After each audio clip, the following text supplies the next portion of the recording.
I'm continuing my advanced miners guide, and today I'm going to tell you everything you need to know about picking the perfect mining spot.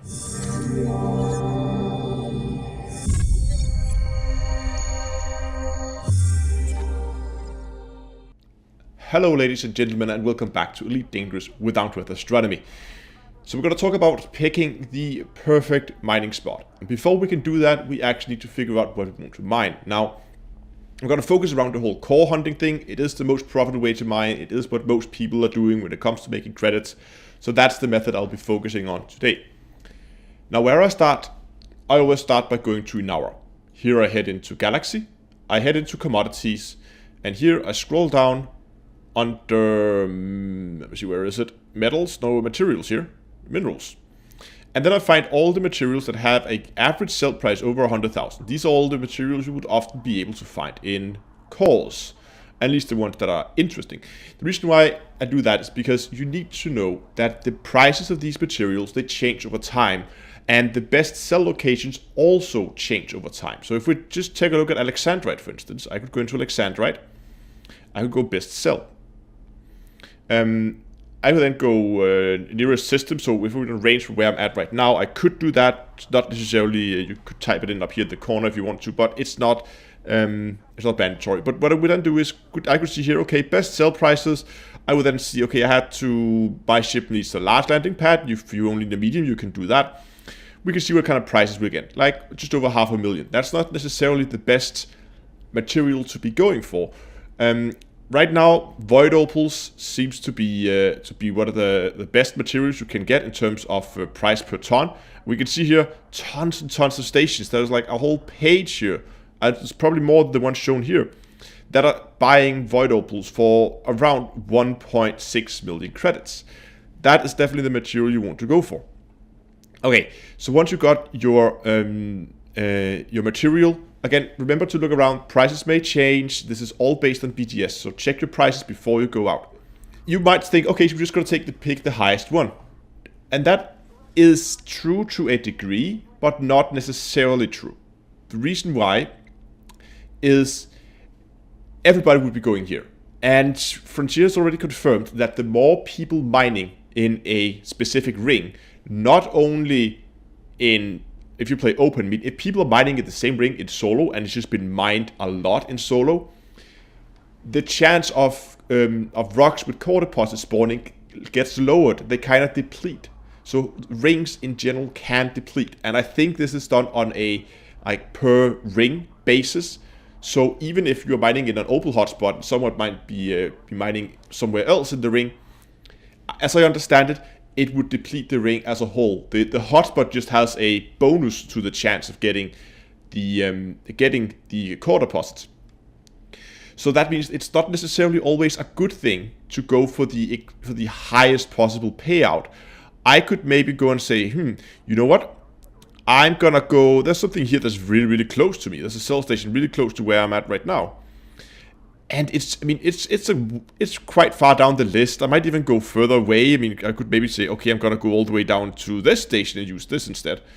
I mean, the price difference is not that big. I mean, when we're up here, when we are talking like almost nothing in terms of the total sale price. But by moving down the list, you ensure that you have a higher chance that area is not as heavily mined, because most people have a tendency to just pick the top station with the best price. So also remember to keep a look at the times out here. These can change, especially if they begin to approach the 10-12 hour mark. These prices can change. If you have prices kind of in a 10-minute thing, then it's also then you're probably good. Another thing you can do if you want to have an idea where it's good to mine, if we can try to open up, click on the system name here, and we can see, okay, this is not too bad. It seems here we have the traffic report, and of the people using ED Market Connector and updating their statistics, we had 0 to 5 ships come through the system in the last 24 hours. That means that this is probably a pretty good candidate. But if that, for instance, I've seen cases where these numbers could go up to hundreds and hundreds of ships, then you might want to go. I'm just going to try to find another system here, see if we can find one with a little bit more population in. So we can see here we have 260 plus ships in the last 24 hours going into this station. And I'm betting you that 90% of those are selling void opals. So that means that you can see that the area around this station is probably already pretty heavily mined and might not be the best place for you to go and sell your wares. So look through the lists and find a good station to sell your goods at, and remember to check the price before you go out and mine to verify that the prices are actually right. So that's one of the things you can do. So once you have yourself a good station where you think this is where I'm going to get rid of my materials, we of course need to find a way to actually get a hold of it. So to find a good ring to mine in, I prefer to use eddb.io. Over here, I'm going to go up and go under bodies. In here, I'm first going to set the system reserve to pristine. And in this case, I'm mining void opals, so you need to know where the different materials often are. But I know void opals, they are in ice rings. So I'm going to put icy. Then, down here in reference systems, I'm going to put the system name where I'm going to sell my materials. I just picked the one at the top because it looked pretty good. And then I'm going to go find bodies. And once that query returns, we can go ahead here, and I always sort it by ref. That is the distance to our reference system. So that is how far it is from our system with where we're going to sell our materials. And there we go. We can see here we have several of them, even within 50 light years, which is pretty good. Now, you could also set, if you're really picky with your distance, normally I don't really care much for distance from arrival. That means how far I have to fly from the star to the object. As long as it's not like 100,000 light seconds, then I pretty much don't care, because it's one trip and I'm going to stay there for hours before I'm going to go out again. Of course, depending on your ship. So if you don't carry that much cargo, maybe you want to have something that's closer because you're going to take the trip further or more times. But if you have a ship with more cargo, then, well, I wouldn't care if I had to fly 5,500 light seconds. It doesn't really matter at this point. Now, just as when we pick the stations, especially if you are in a high population area where there's a lot of traffic, same thing here. It might not always be the best choice to go with this one that's closest. You might want to say, because obviously this is where most people are going to go, right? So you might want to say, okay, you know what? I've actually spotted that this system here, for instance, this has 2 rings in it. And just look at the distance. There are 2 distances right after each other with the same. So same thing here. There's also a system with 2 rings in it. So that could be a good place to start going and look. Because we need to make sure they have void opal hotspots. And not all ice rings in pristine systems will have it. So you might have to fly around a bit to find one. But again, always going for the closest might mean you're just going to have a completely mined out ring where you're not going to find anything. So get away from the beaten path. I wouldn't mind going out and see if I'm anyway heading out for a little bit of distance. It doesn't really matter if I go 33 or 47 or 51. I mean, there are plenty of systems down here where they even have multiple rings. There's one here with 3 in, as you can see here. So there are definitely some decent systems around where you can find some ice rings. So plenty of pristine ice rings. So just because there's 3 here, I think this could be a fun place to go. It all depends on how picky you are with how much distance you want to go. Depends on your jump range on your ship. So this is really a what do you feel like? You have to just figure that out for yourself, how far you want to go from the station to get it. But just know that the further away that you're going from the station, the better the chances are that you're going to find something and that the system's not going to be completely mined. So because I'm so far down the list and there's so many more pristine ice rings closer to the station, it's a good chance that this system is going to be pretty decent when it comes to getting void opals. Another thing that can also be a good idea once you also find your mining system is to go over and again look it up on inara.cz, and you can see I picked up the mining system here that I decided to go with, and we can see the traffic here is 0 to 5 ships in the last 24 hours, so also very good. Probably means it haven't been mined a lot. So yeah, all good. Let's head out. So headed out to the system just to scout it out to start with here, and we can open up the system map here, and we can see we have our 3 planets here, all with ice rings.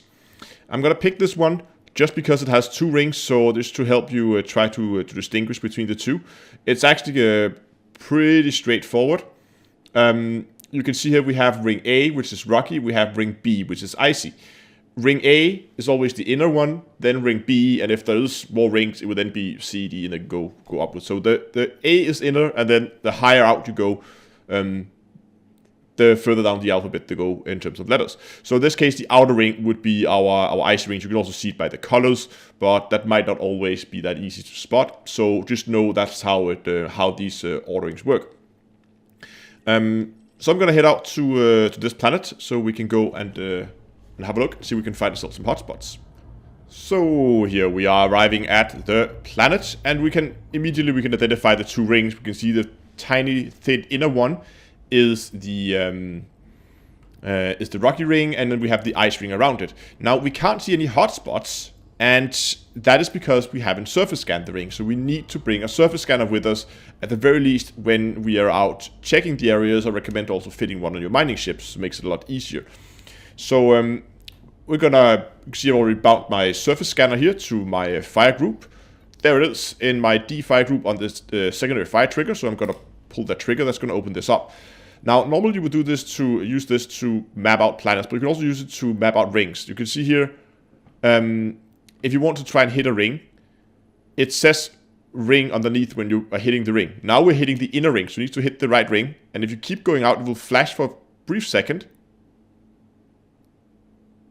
There. And now we are then hitting the ice ring. There's this small way, like, always blinks when you switch between two rings. So now I should be good to fire off a probe, but it should hit right at the inner edge of the ring.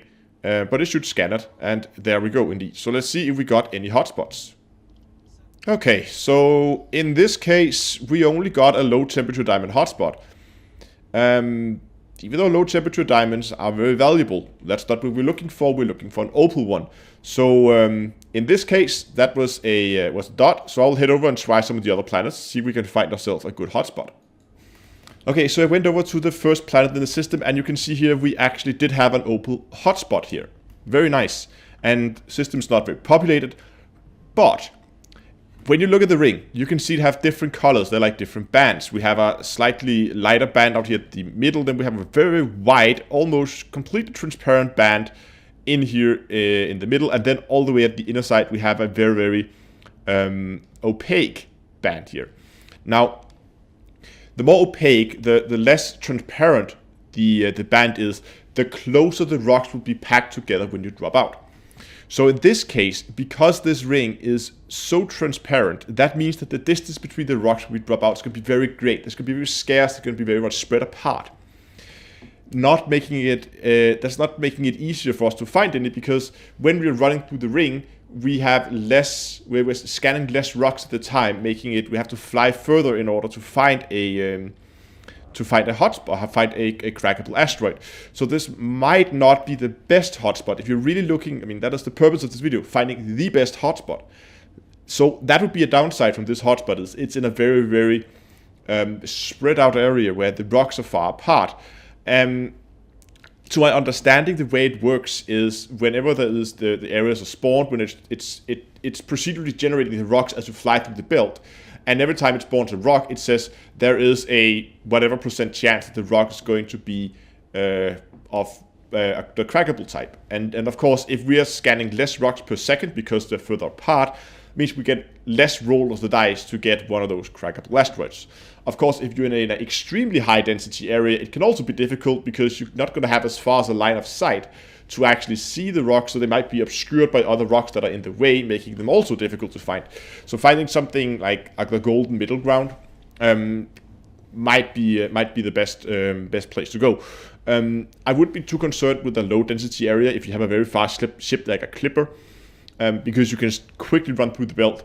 And also, if you have if you decide to take a very big ship that's not that maneuverable, and maybe going to a high density area is not going to be the best either, because the rock's going to be so clumped together, so the chance that you're going to have a rock in the way when you blow it up, you're going to interfere with your mining, is bigger. So that's why I would normally try to go for something kind of medium, but probably because I use a clipper, I would go to something that's a little bit on the high density side. But Again, there's really a preference. You have to try and figure out what works for you, what works for your ship build. But just know that the colors here, they do have an effect on the density in the ring. So in this case, I would probably say this is too spread out for me for what I want to do. If I would go mining, so I would probably go and try there's another planet and system I haven't checked. If not, I would maybe go and prospect a little bit more to find a good spot. The prices on the markets, they often change on, like BGS have a tendency to change on like, they change every day of course, but overall things tend to have like I think a week before things like have massive changes. But okay, it can change from day to day. It's not like it changes once a week. There's a tick every day, but overall I would probably expect a good site to last a week or two. With the good prices before I might consider if I should move on. I mean, it might be that it lasts for months. It can definitely do that, but you can also be in situations again where it only lasts 1 or 2 weeks. But still, 1 or 2 weeks, I would definitely consider spending an hour or two running around, looking at my different systems, because if I'm gonna spend 2 weeks there, it's time well invested to actually go and find a good spot before you start mining. And maybe even when you fly around, take note of some decent spots where they are, write them down in a notepad or a piece of paper or whatever you like, so that I know that if the other spots begin to be emptied out, if I've been mining the same spot and there's more and more people coming to the area maybe, then it's good that you have that data written down so you can go back and say, oh, but I know of this other spot close by I can go to if you're just not having any luck in what would be your preferred place. So write these things down so you can come back to them later on if it's needed. But that is pretty much all there is to it. Of course, there can be other considerations that you can take in, like distance to your home system and that kind of thing. But that is again all personal preference, what you like. But when it just comes to looking for a good spot, this is pretty much all you need to know. And again, as I said, I do recommend that you spend some time doing it before you head out and begin your mining adventure. Again, do check out my other videos in the Advanced Miner's Guide. I have one where I talk about equipment and fittings, and I have one on how to actually find the crackable asteroid once you drop out in your hotspot, and what you can do to optimize your chances, all part of the Advanced Miner's Guide playlist that I have. So go and check those videos out. Definitely recommend you do that if you haven't seen those already. But I hope that you enjoyed today's video. If you did, remember to give it a like down below and subscribe to the channel. And until next time, I will see you guys in space.